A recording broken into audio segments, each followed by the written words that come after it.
Ayun, makukuha na ni Pirena. Ikaw ay hindi marunong gumamit ng brilyante. Finally, nakuha na ni Pirena.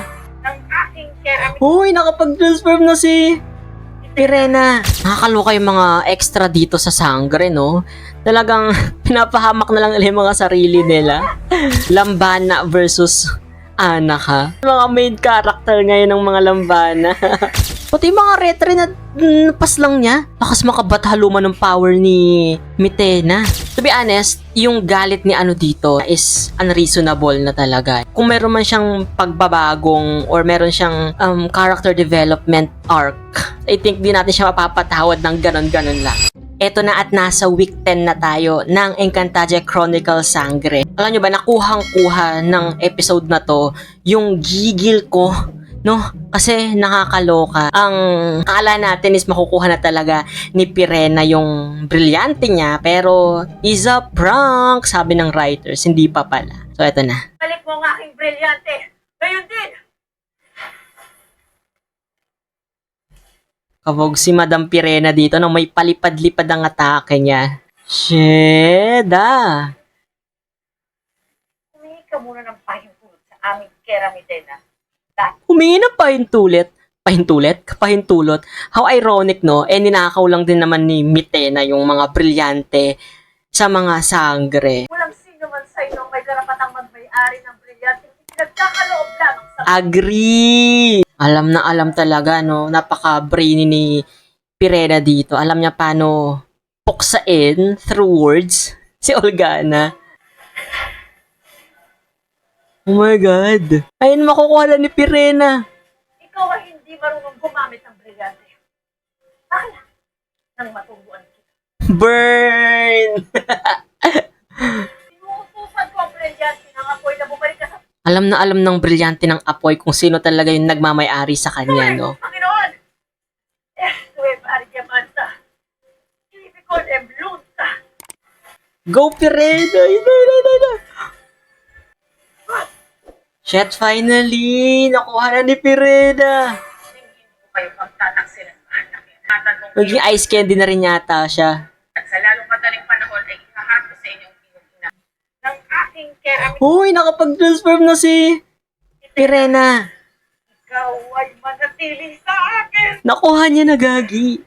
Kaya niya ring mag-cast ng spell? Pagkat ako at ang tagapagmana ko si Flamara lamang ang tunay na kikilalanin ng brilyante ng apoy. Okay, nice. At least malinaw. Ang nakakabusit naman si Terra. Oh, natamaan si Shen? Hello. Ayun, nabawi na ni Pirena pero nakuha pa ni Olgana. Kasalanan to ni Terra. Bigla-bigla na lang dumadating. So, sinusubukan na pagalangin ni Terra si Pirena dito pero pa niya kaya magpagaling ng iba. So, tumatakas na nga yung mga dito, yung mga diwata, mga nakapiit na mga engkantado. Feeling ko itong namamanang ito is si Dea. Kasi may nakita tayo dito na sumisilip siya kanina sa may labas. Yung puso niya sa pagtulong is buhay na buhay talaga. Lakas makaamihan nung niya. Diba? Si Dea nga to for sure. Nais ng mga aliping ito na may pagkakataon. Mukhang may eviction na naman magaganap. Kung kaya, maghahandog ako sa kanila ng munting palabas. Ang batas dito sa Encantadia! ako'y napapaus talaga kay Mitena. Alo? Pati yata si Madam Mash na Maika. Madideds dito. Deads na, be. To be honest, yung galit ni dito is unreasonable na talaga. Sinasabi niya na siya yung pinakamakapangyarihan or powerful sa Encantadia at sa buong Encantadia. Ang dami niyang pinaslang. So, kung meron man siyang pagbabagong or meron siyang character development arc, I think di natin siya mapapatawad ng ganon-ganon lang. Sure, kagigil si Mitena dito. Dapat lang na mawala sa mundo ng Encantadia ang mga mapangahas na nilalang. Ang gaganti na si Mash na Maika. Toroy! May pa-ice shield si Madam Kera Mitena dito. May pa-ice shield. Wala na, pati si Micah, deads na. Sinusundo na sila ng mga retre. OMG, pati mga retrates na deads niya. Napapas lang niya, B. Pati mga retre na napas lang niya. Lakas makabathaluman ng power ni Mitena. Hindi makakarating sa Devas ang mga lapastangan. Itong mga nasa ice candy moment, hanggang ngayon di na sila nakalaya, no? Tagal-tagal nang nananalangin ni Danaya. Nagkita na nga si Danaya at si Tera sa panaginip, no? Pati yung si Anna kasi sinusundan sila, oh. Ganda ng CGI dito, ah.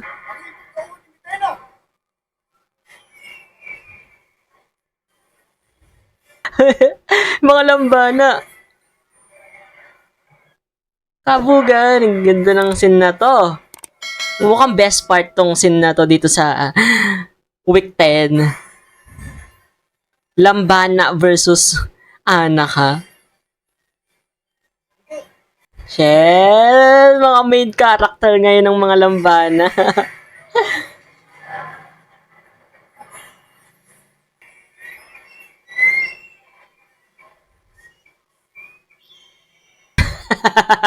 Natalo si Anaka. Shit, ang astig nung mga Argona dito, yung paglipad nila. Oh, confirm. Si Dea nga. Nakakaloka yung mga extra dito sa Sangre, no? Talagang pinapahamak na lang nila yung mga sarili nila. Sinanay mo na magiging evicted pa siya dito.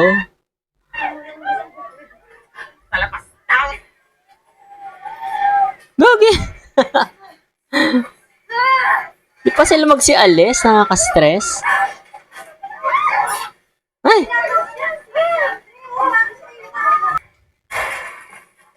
Lakas ni Tera, no?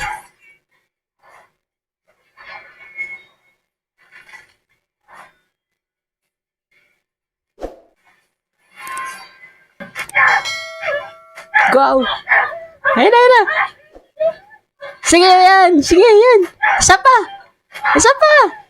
Kulang pagagi. Dapat tinoto niya na. Ay, eto na naman mga sagabal na extra sa Sangre. Alam nyo, ito yung nakakabusit sa mga teleserye natin, no? Like, alam mo na dapat na napapahamak ka na pero hindi ka pa umaalis. Kagigil ng mga extra. Ay! Mukhang dito rin madidets yung nanay ni best friend. Nakailang balibag si Shubi dito. Oh! Nice! Nice shot. Yun. Mahihinang nila lang. Gigil na naman si Mitera. Sila ay sinalaki rin ng mga kalaban mo. Dali niyo na ako kay Tera. Kawawa naman yung anak ko eh.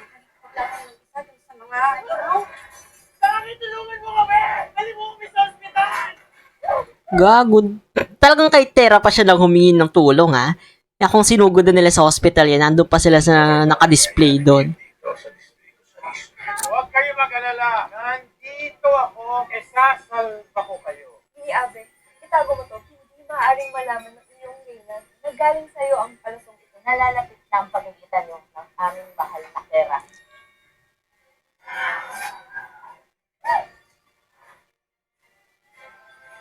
Oh. Okay. That's it. Tigil overload talaga. Yung mga masisilayan pa natin dito sa May Sangre, no?